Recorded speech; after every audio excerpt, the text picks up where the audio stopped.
de graça para ele. Se você sente que ele estuda, se esforça, mas os resultados não aparecem, talvez não seja culpa dele. Ele pode estar usando um método errado. Hoje eu vou te mostrar técnicas de memorização que realmente funcionam. E você, como pai ou mãe, pode ajudar seu filho a aprender melhor e mais rápido. Sim, você, pai e mãe. Porque vocês, uma das principais coisas que eu falo aqui é você estar mais perto do seu filho, da sua filha, nesse momento de vestibulares. E para isso vocês têm que ter técnicas e ferramentas para estar próximos e para que eles também falem: nossa, pai, você não sabe de nada, nossa, mãe, não precisa de estar aqui, eu sei mais que você. Na verdade, eles precisam de saber mais mesmo do que vocês. Só que eles precisam de um líder, de um guia, de um orientador, uma orientadora. Você pode ter a escolha de terceirizar essa orientação ou você mesmo, pai, você mesmo, mãe, investir no seu filho e estar presente.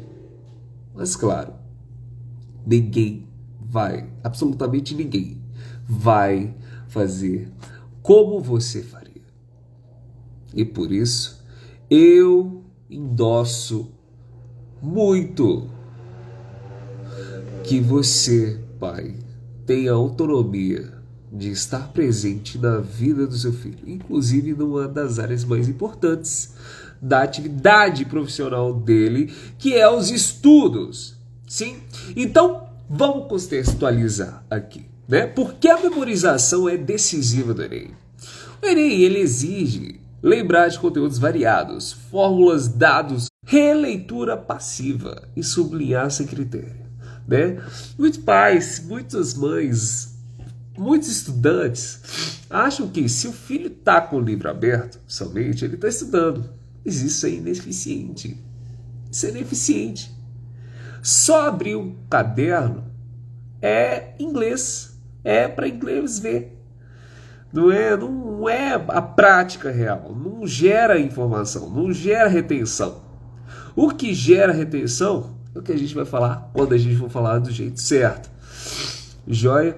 Só deixar o livro aberto e ficar fazendo releitura passiva, resumos, ficar sublinhando sem critério, escrevendo e reescrevendo matéria, isso é para inglês ver. Muitas das coisas que você, por exemplo, pai e mãe, talvez você possa ter feito na faculdade. Sim? A partir do momento que você acabou sua graduação, um bacharelado demora cerca de 5 anos para fazer. Joia? Segundo as pesquisas, nesses 5 anos que você cursa, somente nesses 5 anos que você cursa, a ciência avança. E a partir desse momento que a ciência avança, aquilo que você estudou na sua graduação, 50% já se renovou e se reatualizou. E você, pai, você, mãe, precisa de ir a congressos, ir a palestras, ir e fazer uma reciclagem em cursos e mentorias dentro do mercado e ler artigos para você estar 100% atualizada. Eu estou mentindo? Da mesma forma vai ser com seu filho. Da mesma forma vai ser com ele. Se ele ficar fazendo resumos, trabalhos, ficar sublinhando, ficar relendo, tudo isso vai ser desnecessário e o cérebro dele não vai acompanhar essa curva de aprendizado só relendo. Segundo um erro muito grave que os estudantes cometem, que seu filho pode estar cometendo agora, tá? Ele pode estar só assistindo aula, não bota a mão na massa. Fazer uma coisa que você está há década fazendo, você sair desse ciclo vicioso. Assim também é com seu filho, assim é também com sua filha. Então, como é que ele faz quando ele vai para o cursinho? Ele vai com a mesma mentalidade. Só que agora não é como a escola que o importante é aprender. Agora ele está indo para uma competição, ele está indo para um processo seletivo, está se preparando para passar em um funil, que é o vestibular, saber se ele é capaz ou não de entrar em uma faculdade. E quando ele vai para o cursinho, o que ele vê? Aula, aula, aula, aula, aula, aula, aula. Ver aula é errado, Jonathan? Não, muito pelo contrário. Ver aula é muito bom. Todavia, quando vê aula ou as videoaulas sem revisar, sem praticar, sem fazer um ensino prático e entrar dentro da cultura desse aluno, dentro da cultura do seu filho, da sua filha, isso não gera retenção. E se não retém aqui, não vai sair na prova. Se não retém aqui, não vai cair na prova aqui. Então, ver aula não basta. E muitos dos alunos só veem aula. Não é difícil chegar para mim alunos que não fizeram mais do que 5 redações no ano, dentro de cursinho, com infraestrutura, pressão financeira que você, pai, você, mãe, está pagando e o seu filho não usa o corretor. Não usa a infraestrutura completa que você está ajudando. Mas aí você, pai, pode vir e dizer: ah, Jonathan, mas a minha função é ajudar. Eu dou as peças para ele. Eu dou as peças do quebra para ela, quebra-cabeça para ela. Eu não tenho que fazer tudo para ela. Concordo. Você não tem que fazer tudo para ela. Mas você tem que saber direcionar, ajudar a cumprir prazos, ajudar a criar hábitos, fazer compromissos com seu filho, fazer com cronogramas e alinhar cronogramas com a sua filha, porque ela não nasceu profissional. Você também não. E os estudos, o que ela responde quando alguém pergunta no censo de IBGE para ela? O que ele responde quando alguém pergunta para ele numa pesquisa? Ele é um estudante. Estudante é uma profissão, sim. E é uma profissão que é um investimento feito por você, principalmente, pai. Feito por você, principalmente, mãe.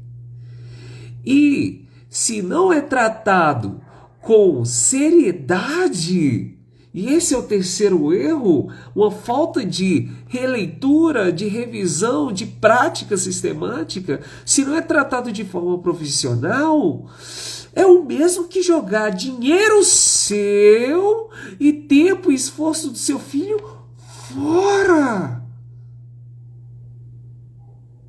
E isso sim cai dentro da alçada de você como pai, gestor administrativo da sua família, gestora de administrativo das emoções dos seus filhos. Os estudos são a profissão deles e eles não são profissionais que nasceram de berço do nada. Ah, nasci, eu já sou um profissional, eu vou saber muito bem tratar meus estudos como uma profissão. Não, não é assim que funciona. A escola entende que o seu filho não é profissional. E a escola tenta pressionar com pontos, tenta pressionar com metas, mas metas de curto prazo. Enquanto o vestibular, quando ela está estudando o ano todo, ela não tem o que metrificar. Na escola, eu tenho que fazer uma prova. Preste atenção. Na escola, o seu filho, sua filha tem que fazer uma prova uma matéria que ela estudou há 2 meses atrás, que está fresca na mente, e responder tudo isso com um tempo hábil para cerca de 10 questões em 1h30. É muito tempo para cada questão. Se você for olhar 5, 7 minutos para a questão, é às vezes aberto. O Enem e os principais vestibulares são questões objetivas fechadas. Concursos públicos são questões objetivas fechadas. E ela estuda por conta própria para saber, quiçá, quando sair o resultado da prova, o ano todo. Porque o Enem é anual. Os concursos militares são anuais. Os concursos públicos geralmente demoram de 3 a 5 anos para abrir. Agora com o CNPU, né, o Enem dos concursos é anual. Ela não tem uma provinha com concurso fresco na cabeça. É tudo agora. Então, se não tiver uma revisão sistemática, se não tiver uma prática sistemática, tratar isso como uma profissão, não vai rolar. E a escola sabe que seu filho não é profissional. Então ela passa tudo mastigado. É para a casinha, ela tenta deixar um cronograma bem estruturado, ela tenta estruturar. No cursinho não existe essa estrutura. Não existe para casa. Ela recebe um livro didático e quem pariu mantém em balança. Quem pariu, Mateus, que balança. Que se vire dentro daquele tempo hábil para que nesses um ano seu filho e sua filha consigam a melhor performance possível dentro da capacidade dele, dela. O cursinho entrega aquilo que ele prometeu, que é só base. O cursinho não está ali para transformar o seu filho num profissional. Então para de pensar que você se isenta da responsabilidade quando envia seu filho e sua filha para o cursinho. A responsabilidade é familiar. E se você é pai, se você é mãe, recai sobre você também. Porque o investimento, a pressão financeira está com você.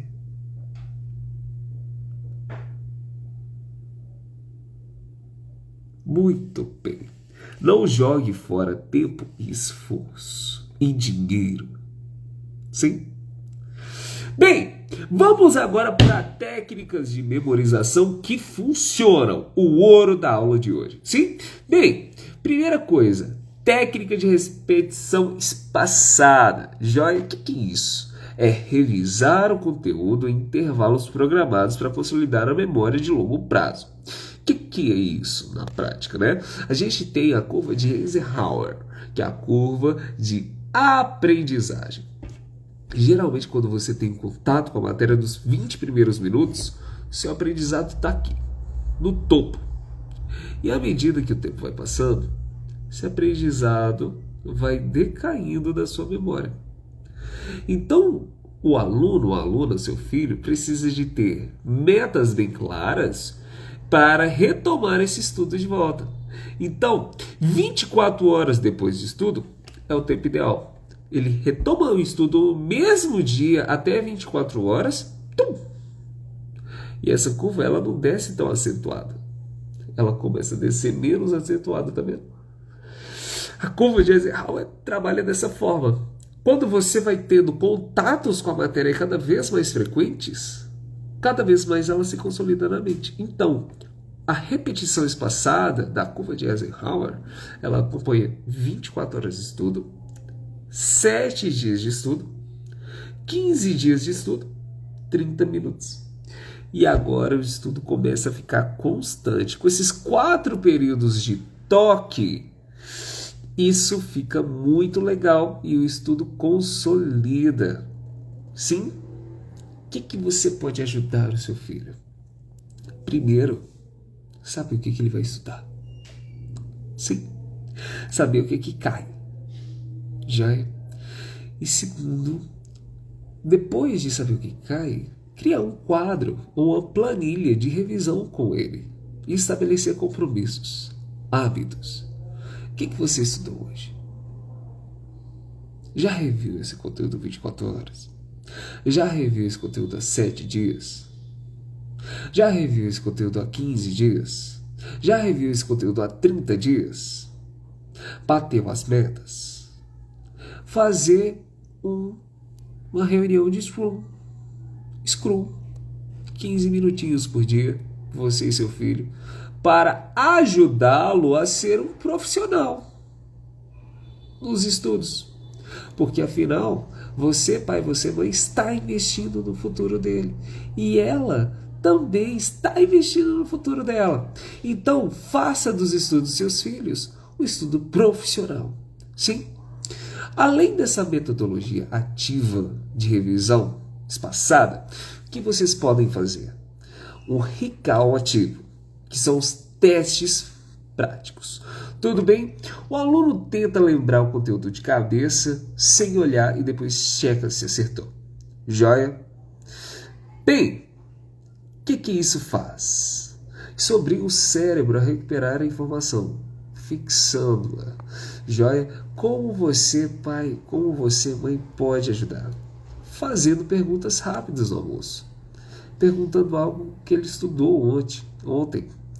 E também fazendo mapas mentais.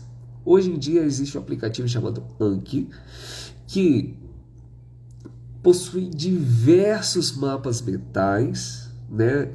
Flashcards, possuem diversos flashcards que o seu filho pode acompanhar a partir desses flashcards e fazer uma meta por dia com o tempo, todos prontos para o Enem.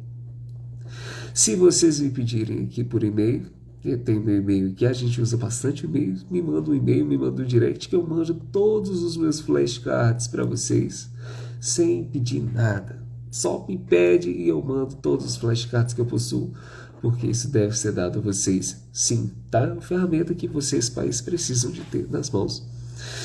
Além disso, vocês podem usar mapas mentais, tá?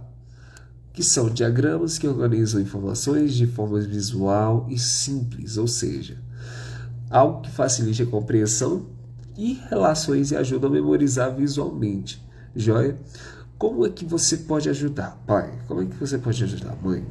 Incentive o seu filho a desenhar mapas no papel, mesmo que ele não ache que não precisa. Você pode até pedir para ele te explicar o mapa. E isso é mais fundamental ainda, porque quando o seu filho te explica, ele aprende muito mais. Isso já leva à nossa próxima técnica, a técnica de Feynman. Ensinar o conteúdo para outra pessoa como se ela não soubesse nada. Ensinar simplifica e consolida esse conhecimento. Joia? E como você pode pedir? Como você pode ajudar? Peça para ele, para ela explicar o conteúdo para você.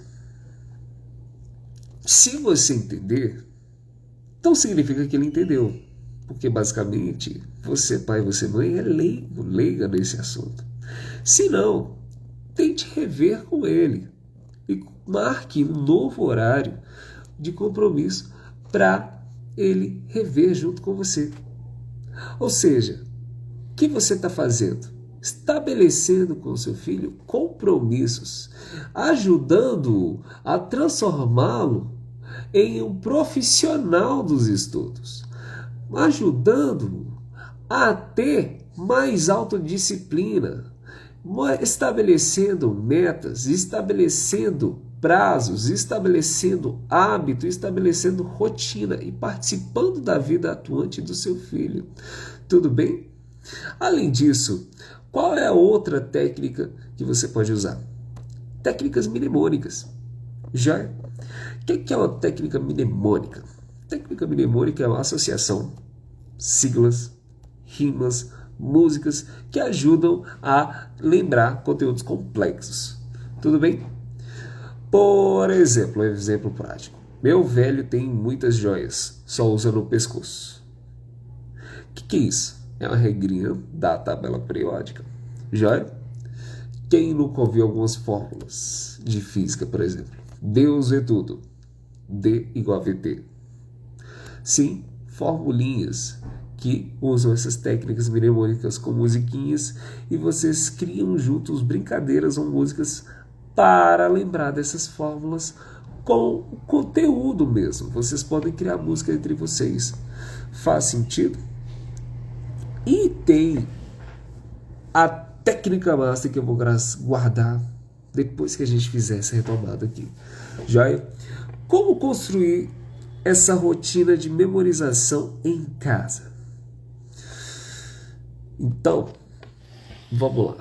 Como construir essa rotina organizada em casa? Passo 1. Porque o muito importante é o ambiente, né? Então, passo 1. Criar um ambiente calmo. Um ambiente sem distrações. Para um momento de revisão. O ambiente tem que ser propício. Joia? Mas não é o local. Não é o lugar. Não é a infraestrutura. Não é ter uma mesa de R$4.000, aquela mesa que desce e abaixa, um computador de última geração. Não. Não é isso. É o espaço, o tempo. É marcar um horário de tempo. Não é o espaço, principalmente. É o tempo. Qual horário vamos definir para estudarmos e fazer o checklist? Sempre temos que fazer um scrum por dia. 15 minutinhos por dia. Sempre temos que fazer uma retomada para você me explicar na técnica de Feynman. 1 horinha no final de semana. Você agindo como um coordenador ou gestor dos estudos do seu filho, né? Você ajudando presencialmente, colaborando junto com ela, você está mais presente e você ensina o seu filho, você ensina a sua filha a criar hábitos. Hábitos nos estudos, transformar os estudos de forma profissional. Porque muitas vezes os nossos filhos fazem coisas que são extravagantes, como academia, esportes, exercícios, relacionamentos de formas profissionais, e aquilo que é mais investido, que são os estudos, não é tratado de forma profissional. Isso é um pecado! Porque desde novinha, você leva ela para a escola para ela aprender. Desde novinha, as metas deles é estudar. E agora que o estudo traz retorno, ela não estuda de forma profissional, enquanto várias outras coisas tomam a atenção dela como profissional. Isso é inadmissível! Você tá vendo como é que eu fiquei com a voz aqui agora? Isso é inadmissível! Então, separe o ambiente. Ambiente é lugar? Ambiente é espaço? Ambiente é horário. Joia? E esse já é o segundo passo. Organizar os dias de revisão no calendário da casa. Porque a casa precisa de conversar com o cronograma do ambiente do seu filho. Se você marcou no ambiente que é domingo às 2 horas da tarde, então a casa, domingo às 2 horas da tarde, precisa de parar seus compromissos para que haja um vínculo entre você e o seu filho. O horário de você, mãe, e você, filho, precisam de ser preservados. Porque a casa pode ter compromissos. Vai que tem um almoço em família, em um lugar que vocês estão saindo. Vai que tem uma viagem especial. Vai que tem uma festa. Vai que tem um almoço. Vai que tem um churrasco. Você tem que colaborar. A casa inteira tem que colaborar nesse compromisso. Quem está dentro do compromisso precisa de organizar os dias da revisão dentro do calendário da casa. Esse passo precisa ser coordenado. O ambiente tem que ser da sua filha